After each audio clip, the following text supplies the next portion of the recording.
যখন পায়ে প্রচণ্ড ব্যথা হয়, দড়িতেও কাজ না হয়, তখন আমার ছেলের সাহায্য নিতে হয়। কারণ তার খুব ইচ্ছে যখন আমি মারি আমাকে ঘুরিয়ে মারার। তো আজকে তার ইচ্ছে পূরণ করব। সে আজকে যত খুশি আমাকে মারুক, কিন্তু পায়ে, কারণ আজকে প্রচণ্ড হঠাৎ করে ব্যথা পায়। তো সেই জন্য আমার ছেলে কি হয়েছে? কে তোমার সোনা মা? এটা তুমি আমার সোনা ছেলে যে।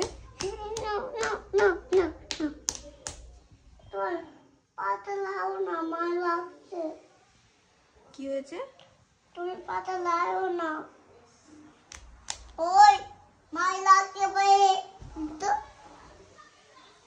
দেখ দেখ দেখ কি লাগে বড়।